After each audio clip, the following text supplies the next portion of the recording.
الرحمن الرحیم نحمده ونصلی علی رسوله الکریم اما بعد فاعوذ باللہ من الشیطان الرجیم بسم اللہ الرحمن الرحیم ولا تکونوا کالتی نقضت غزلها من بعد قوة انکاثا صدق اللہ العظیم۔ بزرگان محترم اور عزیز دوستو،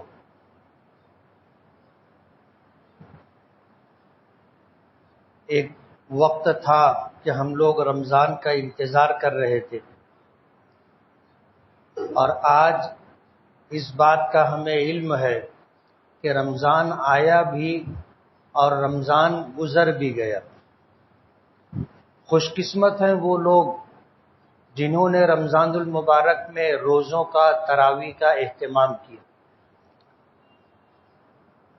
اللہ تعالیٰ نے رمضان کا مہینہ عطا کیا تھا، اور پچھلے دنوں یہ بات آپ کے علم میں آ چکی کہ اللہ تعالیٰ نے رمضان کے روزوں میں اور رات کی تراویح میں اپنے بندوں کے لیے مغفرت رکھی۔ حضرت جبرائیل علیہ السلام نے نبی کریم صلی اللہ علیہ وسلم جس وقت منبر شریف پر خطبہ دینے کے لیے چڑھ رہے تھے، پہلے درجے پر قدم رکھا تھا تو حضور نے فرمایا تھا آمین۔ دوسرے درجے پر قدم رکھا، پھر فرمایا آمین۔ تیسرے درجے پر قدم رکھا، پھر فرمایا آمین۔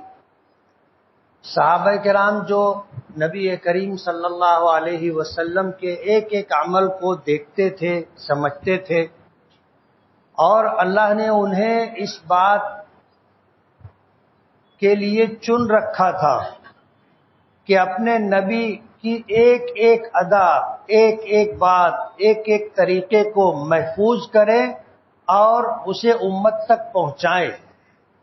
مسلم شریف کی روایت میں آتا ہے کہ اللہ پاک نے جب روحوں کو پیدا فرمایا تو سب سے پہلے جناب رسول اللہ صلی اللہ علیہ وسلم کی روح مبارک کا انتخاب فرمایا کہ آپ کو اپنا محبوب بنایا، نبیوں کا سردار بنایا، اور سارے عالموں کے لیے آپ کو رحمت بنایا۔ سب سے پہلے حضور کی روح مبارک کا انتخاب عمل میں آیا، اور اس کے بعد جتنے انبیاء کرام علیہم الصلاۃ والسلام دنیا میں تشریف لانے والے تھے، اللہ تعالیٰ نے ان تمام کی روحوں کا انتخاب فرمایا، اور پھر ان تمام انبیاء کرام علیہم الصلاۃ والسلام کی رفاقت، ان کا ساتھ دینے والے، ان کے ہاتھ پر ایمان قبول کرنے والے اور ان کے کاز اور کام کو آگے بڑھانے والے لوگ تھے، ان کا انتخاب عمل میں آیا۔ نبی کریم صلی اللہ علیہ وسلم کے ساتھ رہنے والے صحابہ کا انتخاب عمل میں آیا تھا۔ یہ اللہ پاک کے چنندہ ہیں، اللہ نے ان کو چن کر کے اپنے نبیوں کا ساتھ اور رفاقت کے لیے اللہ نے ان کا انتخاب کیا تھا۔ حضور پاک صلی اللہ علیہ وسلم کے ساتھ جو لوگ رہتے تھے انہیں صحابی کہتے، اور پچھلے انبیاء کرام علیہم الصلاۃ والسلام کے ساتھ رہنے والوں کو حواری کہا جاتا ہے۔ تو یہ اللہ کے منتخب کردہ بندے تھے، اللہ کے منتخب کردہ بندے تھے۔ اللہ نے یہ ذمہ داری ان کو دی تھی کہ نبی کی ایک ایک ادا کو دیکھیں، سمجھیں، محفوظ کریں اور اپنے بعد والوں تک پہنچائیں۔ تو صحابہ کرام نے حضور کو جب دیکھا کہ آپ منبر پر چڑھ رہے ہیں اور آمین کہی، تو نماز ختم ہونے کے بعد صحابہ کرام نے پوچھا کہ اللہ کے رسول، آج ہم نے آپ سے ایک نیا عمل دیکھا ہے، اور اس بات کا تذکرہ کیا کہ آپ نے منبر پر چڑھتے ہوئے پہلے، دوسرے، تیسرے درجے پر آمین کہی۔ تو حضور نے اس بات کی خبر دی کہ جبرائیل آئے تھے، اور جب میں نے پہلے درجے پر قدم رکھا تو انہوں نے کہا کہ ہلاک ہو وہ شخص جو رمضان کا مبارک مہینہ پائے اور اپنی مغفرت نہ کروا لے۔ تو میں نے کہا آمین۔ بعض روایتوں میں آتا ہے کہ اللہ کے رسول صلی اللہ علیہ وسلم نے فرمایا کہ مجھ سے جبرائیل نے کہا تھا کہ آمین کہو، تو میں نے آمین کہی۔ جب دوسرے درجے پر قدم رکھا تو جبرائیل نے بد دعا دی کہ ہلاک ہو وہ شخص جو اپنے ماں باپ کو یا دونوں میں سے کسی ایک کو بڑھاپے کی حالت میں پائے اور ان کی اتنی خدمت نہ کرے کہ اللہ مغفرت فرما دے۔ تو میں نے کہا آمین۔ اور جب تیسرے درجے پر میں نے قدم رکھا تو جبرائیل نے بد دعا دی کہ ہلاک ہو وہ شخص جس کے سامنے آپ کا ذکر مبارک ہو، آپ کا نام لیا جائے اور سننے والا درود شریف نہ پڑھے۔ تو میں نے کہا آمین۔ 3 بد دعائیں ہیں۔ ایک بد دعا کا تعلق رمضان سے ہے، دوسری بد دعا کا تعلق ماں باپ سے ہے، اور تیسری بد دعا کا تعلق نبی کریم صلی اللہ علیہ وسلم سے۔ علماء نے لکھا ہے کہ رمضان المبارک اور غیر رمضان یعنی 11 مہینے اور 1 مہینہ رمضان کا، اس میں فرق کیا ہے؟ 11 مہینے میں جتنی عبادتیں ہیں وہ ساری عبادتیں رمضان میں بھی ہیں، اور رمضان میں اضافی طور پر اگر کوئی چیز دی گئی ہے تو ایک چیز اللہ پاک کی طرف سے ہے جسے روزہ کہا جاتا ہے، اور اللہ پاک کا حکم ہے کہ یا ایھا الذین آمنوا کتب علیکم الصیام کما کتب علی الذین من قبلکم، کیا ایمان والو تم پر روزے فرض کیے گئے جس طرح تم سے پہلے لوگوں پر روزے فرض کیے گئے تھے۔ تو روزے کی فرضیت اللہ پاک کی طرف سے، اور رات کی نماز تراویح کا یہ عمل نبی کریم صلی اللہ علیہ وسلم سے ہمیں ملا ہے۔ حدیث پاک میں آتا ہے کہ رمضان کا مہینہ تھا، نبی کریم صلی اللہ علیہ وسلم اعتکاف میں تھے۔ صحابہ کرام نے دیکھا کہ اللہ کے نبی صلی اللہ علیہ وسلم اپنے معتکف میں یعنی جس جگہ آپ نے اعتکاف کیا تھا اس جگہ آپ نے نماز پڑھنی شروع کی۔ تو پہلی رات تھی، صحابہ کرام جو تھے انہوں نے اقتدا کر لی۔ دوسری رات مجمع بڑھا ہو گیا۔ وجہ اس کی یہ تھی کہ پہلی رات میں جن لوگوں نے حضور کی اقتدا میں نماز پڑھی تھی انہوں نے اس بات کا تذکرہ لوگوں سے کیا، تو دوسرے دن لوگ انتظار کر رہے تھے، اور دوسرے دن نبی کریم صلی اللہ علیہ وسلم نے پھر نماز پڑھی۔ اس دن آپ کی اقتدا میں نماز پڑھنے والا مجمع پہلے دن سے زیادہ تھا۔ حضور پاک صلی اللہ علیہ وسلم نے پھر تیسرے دن آپ نے نماز پڑھی تو پوری مسجد بھر گئی۔ اس بات کا چرچا پورے مدینے میں ہو چکا تھا۔ پہلے دن پڑھنے والوں نے بتایا، دوسرے دن مجمع بڑھ گیا، دوسرے دن پڑھنے والوں نے بتایا تو تیسرے دن مجمع اتنا ہو گیا کہ مسجد بھر گئی۔ چوتھے دن لوگ آئے کہ عشاء کی نماز ہوئی، عشاء کی نماز کے بعد انتظار کر رہے تھے اللہ کے رسول صلی اللہ علیہ وسلم نماز شروع کرے۔ حضور نے نماز شروع نہیں کی۔ لوگوں نے اپنے طور پر یہ سمجھا کہ شاید حضور سو گئے ہیں یا مصروف ہیں، تو حضور کو متوجہ کرنے کی کوشش کی، لیکن اللہ کے رسول صلی اللہ علیہ وسلم نے چوتھے دن نماز نہیں پڑھی۔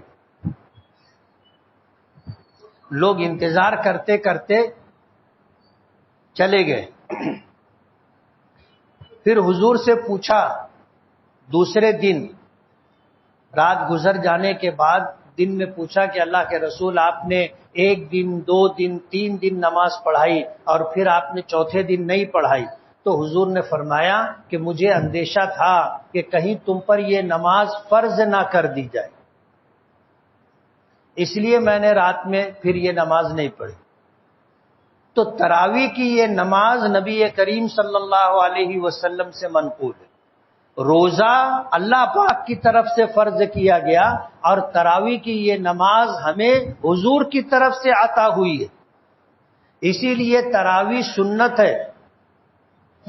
تراویح سنت ہے۔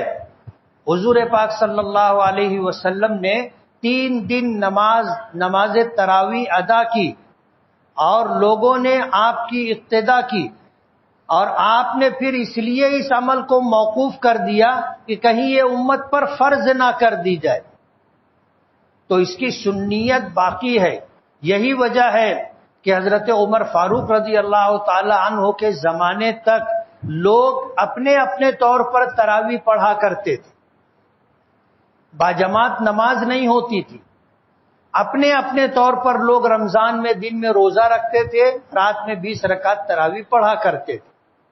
حضرت عمر فاروق کا زمانہ آیا تو آپ ایک رات مسجد میں تشریف لائے تو آپ نے دیکھا کہ 2-4 لوگ ادھر جماعت سے پڑھ رہے ہیں، 2-4 لوگ ادھر جماعت سے پڑھ رہے ہیں، 2-4 لوگ ادھر جماعت سے پڑھ رہے ہیں۔ جو حافظ تھا قرآن پاک کا وہ امامت کر رہا تھا، جو حافظ نہیں تھے وہ اس کی اقتدا میں نماز پڑھ رہے تھے۔ یہ لوگوں کا اپنا عمل تھا کہ حضور کو انہوں نے دیکھا تھا رمضان کی رات میں تراویح کا عمل انجام دیتے ہوئے، تو اپنے طور پر لوگ یہ کام کر رہے تھے۔ حضرت عمر فاروق رضی اللہ تعالی عنہ نے یہ کیا کہ سب لوگوں کو ایک امام کی اقتدا میں لے آئے۔ صحابہ کرام میں جو سب سے اچھا قرآن پاک پڑھتے تھے، بہترین حافظ تھے، ان کو امام بنایا، باقی تمام لوگوں کو ان کی اقتدا میں کھڑا کیا۔ تو تراویح کا یہ عمل آج تک جس طرح چلا آ رہا ہے، یہ حضرت عمر فاروق رضی اللہ تعالی عنہ کے زمانے سے، کہ ایک امام کی اقتدا میں سب لوگ باجماعت نماز ادا کرتے۔ اب ظاہر بات ہے اللہ کے رسول صلی اللہ علیہ وسلم کو جیسے کرتا ہوا پایا تھا اسی طرح اس عمل کو انجام دیا جاتا ہے، الحمدللہ۔ تو دن کے روزے اللہ پاک نے فرض کیے، رات کی تراویح نبی کریم صلی اللہ علیہ وسلم سے ملی۔ یہی فرق ہے 11 مہینوں میں اور رمضان میں۔ رمضان میں اس کے علاوہ کوئی اضافی عمل نہیں ہے، دن کا روزہ رکھنا ہے، رات کی تراویح پڑھنی ہے۔ علماء نے لکھا ہے کہ دن کے روزے اور رات کی تراویح کی تاثیر یہ ہے کہ جو شخص پورے رمضان اس کا اہتمام کرے گا، انشاءاللہ جب لیلۃ الجائزہ انعام کی رات ہوگی، چاند رات ہوگی، اس وقت اللہ پاک ان لوگوں کی جنہوں نے رمضان بھر اہتمام کیا ان کی مغفرت فرما دے۔ اور اس بات کا تذکرہ میں نے پیچھے بھی کیا تھا کہ اگر دن کے روزے اور رات کی تراویح میں یہ تاثیر نہ ہوتی تو جبرائیل کو بد دعا دینے کا حق نہیں تھا، کہ جبرائیل بد دعا دیتے کہ ہلاک ہو وہ شخص جو رمضان کا مہینہ پائے اور اپنی مغفرت نہ کروا لے۔ تو ایسا مہینہ اللہ پاک نے ہمیں عطا کیا تھا۔ خوش نصیب ہیں وہ لوگ جنہوں نے پورے مہینے اس کا اہتمام کیا، اور اللہ پاک کے وعدوں پر یقین رکھنا چاہیے۔ اللہ پاک کے وعدوں پر یقین رکھنا چاہیے۔ اس کی وجہ یہ ہے کہ اللہ سے زیادہ سچا کوئی نہیں ہے۔ وَمَنْ أَصْدَقُ مِنَ اللَّهِ قِيلًا، اللہ سے زیادہ سچی بات کس کی ہو سکتی؟ جو بات اللہ پاک کی طرف سے ملے اور جو بات نبی کریم صلی اللہ علیہ وسلم کی طرف سے ملے، اس کے حق اور سچ ہونے میں کوئی شک شبہ نہیں۔ اس لیے ان لوگوں کو خوش ہونا چاہیے جنہوں نے رمضان المبارک کی قدر کی، روزے اہتمام سے رکھے، تراویح اہتمام سے پڑھی، اور اللہ کو راضی کرنے کے لیے، دکھاوے کے لیے نہیں، نام و نمود، ریا و شہرت کے لیے نہیں، اللہ کو راضی کرنے کے لیے جنہوں نے یہ عمل انجام دیا ہے انہیں خوش ہو جانا چاہیے کہ ضرور اللہ پاک نے ان کی مغفرت فرمائی۔ اللہ پاک نے کتنے رمضان ہمیں عطا کیے، اور جب رمضان میں ان اعمال کو انجام دینے سے اللہ پاک مغفرت فرماتے ہیں، تو کوئی تو رمضان ایسا ہوگا جس میں ہم نے اہتمام کے ساتھ ان اعمال کو انجام دیا اور ہماری نیت میں کوئی کھوٹ نہیں تھا، تو ضرور اللہ پاک نے مغفرت فرمائی ہوگی۔ مہینہ رمضان کا آیا، گزر گیا۔ رمضان کے روزوں کی اور تراویح کی کیا کیا حکمتیں ہیں علماء نے لکھی ہے۔ سب سے موٹی بات جو سب کو سمجھ میں آ سکتی ہے کہ پورا مہینہ روزہ رکھوایا اللہ پاک نے، تو ایک مہینے کا یہ عمل کیوں دیا گیا؟ علماء فرماتے ہیں کہ جب آدمی روزہ رکھتا ہے، اپنے آپ پر، اپنے نفس پر کنٹرول رکھتا ہے کہ مجمع جانے دو، تنہائی میں بھی ہو، کوئی دیکھنے والا نہیں ہے، اپنے کمرے میں ہے، تنہائی ہے، بھوک بھی ہے، پیاس بھی ہے، اور خوبصورت وفادار بیوی بھی ہے، لیکن آدمی نہ بھوک لگنے پر کھانا کھاتا ہے، نہ پیاس لگنے پر پانی پیتا ہے، اور نہ بیوی کے ساتھ خلوت اور تنہائی ہو جانے کے بعد مباشرت کرتا ہے، اپنے آپ کو روک کر کے رکھتا ہے۔ یہ ایک تربیت ہے، اور ایک مہینہ اس تربیت سے گزر کر کے ہم آئے کہ ہم نے اپنے نفس پر، اپنے آپ پر کنٹرول رکھا، اللہ کے حکموں کی تابع داری کی، کوئی مخالفت نہیں کی، تنہائی کا بھی فائدہ نہیں اٹھایا کہ کوئی دیکھنے والا نہیں ہے، اگر میں نے کھا لیا تو کسی کو کیا خبر، میں نے پیاس لگی ہے پانی پی لیا تو کسی کو کیا پتا۔ آدمی تیار نہیں ہوتا ہے اپنے ان پابندیوں کو توڑنے کے لیے، اللہ کے حکموں کو پورا کرتا ہے۔ جب ہم ایک مہینہ اپنے آپ پر ہم نے قابو رکھا، تو ہمیں اس بات کا پتہ ہے کہ ہم اپنے آپ کو اگر چاہیں تو کنٹرول کر سکتے، اللہ کی نافرمانی سے روکنا چاہیں تو اپنے آپ کو روک سکتے۔ کل قیامت کے دن ہمیں عذر نہیں رہے گا کہ اللہ ہم اپنے آپ پر قابو نہیں رکھ سکے تھے، جبکہ رمضان بھر روزہ رکھ کر کے ہم نے اپنے طور پر عملی ثبوت دیا ہے کہ ہم اپنے نفس پر، اپنے آپ پر قابو رکھتے ہیں، کہ ہم اگر چاہیں کہ اللہ کی نافرمانی نہیں ہوگی تو نہیں ہوگی۔ ایک مہینہ اس تربیت سے ہم گزرے، اب 11 مہینہ یہی تربیت ہمارے کام آنی چاہیے۔ ہم نے نمازوں کا اہتمام کیا، 11 مہینہ 5 وقت نمازوں کا اہتمام ہونا چاہیے۔ فجر کی نماز میں پوری مسجد بھری رہتی تھی، لوگ اہتمام سے آتے تھے۔ ظاہر بات ہے کہ اب اگر آدمی عمل کرنا چاہے تو کر سکتا ہے، اور 13 عید جینا چاہے تو باتیں ہزار ہیں۔ آدمی اگر نہ آنا چاہے، سونا چاہے تو سوتا رہے گا۔ تو 11 مہینہ رمضان کے اثرات ہم پر رہنے چاہیے کہ ہم اپنے آپ پر قابو رکھیں، اللہ کی نافرمانی سے اپنے آپ کو بچائیں، اللہ کے حکموں کو نہ توڑیں، اللہ کی مرضی کے مطابق زندگی گزاریں۔ یہ ہمارے اختیار کی بات ہے، اور ہم نے پورا مہینہ اس کا عملی ثبوت دیا ہے۔ قرآن کریم کی جس آیت کی میں نے تلاوت کی ہے، اللہ پاک فرماتے ہیں کہ تم اس عورت کی طرح مت ہو جاؤ جو صبح سے لے کے شام تک روئی سے کاٹ کر کے دھاگے بناتی تھی، اور جب یہ عمل مکمل ہو جاتا تھا تو وہ سارے دھاگوں کو توڑ کر کے پھر اسے روئی کی شکل دے دیتی تھی۔ تم اس عورت کی طرح مت بنو کہ دن بھر کی محنت پر پانی پھیر دی۔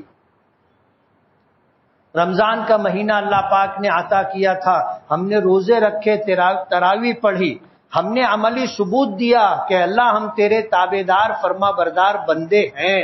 ہم نے اللہ پاک کی بارگاہ میں ثبوت پیش کیا کہ اللہ ہم اپنے آپ پر، اپنے نفس پر قابو رکھتے ہیں، ہم تیرے حکموں کی تعمیل کرتے ہیں، ہم میں یہ بات ہے۔ ہم چاہیں تو یہ کر سکتے ہیں، ہم نے اس کا عملی ثبوت دے دیا ہے۔ اب ضرورت اس بات کی ہے کہ 11 مہینہ ہم اللہ کے حکموں کی تابع داری کریں۔ موسم سخت بھی ہو سکتا ہے، اسی لیے اللہ پاک نے رمضان کے اس مہینے کو، رمضان کے روزوں کو رمضان کے ساتھ مخصوص کیا۔ اور اللہ پاک کا ایک نظام ہے، ایک نظام شمسی ہے اور ایک نظام قمری ہے۔ چاند کے اعتبار سے ہم اپنی عبادتوں کو انجام دیتے ہیں۔ یہی وجہ ہے کہ رمضان کے روزے کبھی سردی میں آتے ہیں، کبھی بارش میں آتے ہیں، کبھی گرمی میں آتے ہیں۔ ہر موسم میں ہم اس کام کو کر کر کے عملی ثبوت دیتے ہیں کہ موسم کتنا بھی سخت کیوں نہ ہو جائے، اے اللہ ہم تیرے حکموں کی تعمیل کر سکتے اور کرتے۔ اس لیے رمضان تو گزر گیا اور آج دوسرا دن ہے، ایک دن کل عید کا گزرا، آج دوسرا دن ہے۔ اب ہمیں 11 مہینے اپنے آپ کو اللہ کے حکموں کی تعمیل میں لگانا ہے۔ عیدگاہ پر میں نے یہ بات کہی تھی کہ کتنے لوگ تھے جو پچھلے سال عید کی نماز ادا کرنے کے لیے، دوگانہ ادا کرنے کے لیے عیدگاہ آئے تھے، ہمارے ساتھ صفوں میں شامل تھے۔ آج وہ ہمارے ساتھ نہیں۔ ایک وقت آئے گا کہ ہم بھی نہیں ہوں گے، اللہ پاک کی طرف سے بلانا آئے گا، جانا ہوگا۔ اور جب آدمی جاتا ہے تو اس کو جانے سے نہ تو اس کا مال روک پاتا ہے، نہ اس کی جائیداد روک پاتی ہے، اور نہ اس کا لشکر، اور نہ اس کے قلعے، اور نہ اس کے رشتہ دار، اور نہ دوست و احباب، کوئی بھی اسے جانے سے نہیں روک پاتا۔ اللہ کی طرف سے بلانا آیا ہے، بلاوا ہے تو جانا ہے بس۔ پتہ نہیں اگلا وقت ہمیں ملتا ہے نہیں ملتا ہے، اگلی عید، اگلا رمضان ہمیں نصیب ہوتا ہے نہیں ہوتا ہے۔ اللہ پاک نے ایک رمضان دیا، ہم نے اس کی قدردانی کی، دن میں روزے رکھے، رات میں تراویح ادا کی۔ انشاءاللہ اللہ کی ذات پر آپ بھروسہ اور یقین رکھو کہ یقیناً اللہ پاک نے مغفرت فرما دی ہے۔ اب جب اللہ پاک نے ہماری مغفرت فرما دی ہے تو یہ اللہ پاک کی طرف سے عطا کردہ اس نعمت کی قدردانی ہونی چاہیے۔ ہم ایسا کوئی کام اب نہ کریں کہ اللہ پاک ہم سے ناراض ہو۔ نمازوں کا اہتمام کرتے رہیں، اللہ کے حکموں کی تابع داری کرتے رہیں، اسے پورا کرتے رہیں، اللہ کی نافرمانی سے، گناہوں سے اپنے آپ کو بچانے کا اہتمام کریں۔ ایسا نہ ہو کہ ہم نے اتنی محنت کی اور اتنی محنت کرنے کے بعد جو حاصل تھا، جو ہمیں انعام کے طور پر اللہ پاک نے عطا کیا تھا، ہم اسے ضائع اور برباد کر دیں، یہ نہیں ہونا چاہیے۔ رمضان کی قدردانی یہی ہے کہ 11 مہینہ ہم اپنے آپ کو اللہ کے حکم کی تابع داری اور فرما برداری میں لگائیں، اور رمضان کے روزوں اور تراویح کے عوض اللہ پاک نے جب ہماری مغفرت فرما دی تو یہ مغفرت کی صفت ہمارے ساتھ جڑی رہے، یہ ضائع اور برباد نہ ہو، اس کے لیے 11 مہینہ اپنے آپ پر کنٹرول کرنا ہے، گناہوں سے، نافرمانیوں سے اپنے آپ کو بچانا ہے۔ انشاءاللہ رمضان کا یہ عمل ہماری مغفرت کروا کر ہمیں جنت میں لے جانے کا سبب اور ذریعہ بنے گا۔ ہمیں اللہ تعالیٰ کی رحیم و کریم ذات پر امید ہے کہ انشاءاللہ اللہ نے اپنا وعدہ پورا کیا، جس کی خبر نبی کریم صلی اللہ علیہ وسلم نے ہمیں دی تھی۔ اللہ تعالیٰ ہمیں مزید اسی طرح کے رمضان عطا فرمائے، اور اللہ پاک کی طرف سے داد و دہش اسی طرح ہوتی رہے، اور جس طرح اللہ نے ہمیں دنیا میں نوازا ہے، ہماری آخرت اللہ پاک اس سے زیادہ بہتر اور عمدہ بنا دے۔ وآخر دعوانا ان الحمدللہ رب العالمین۔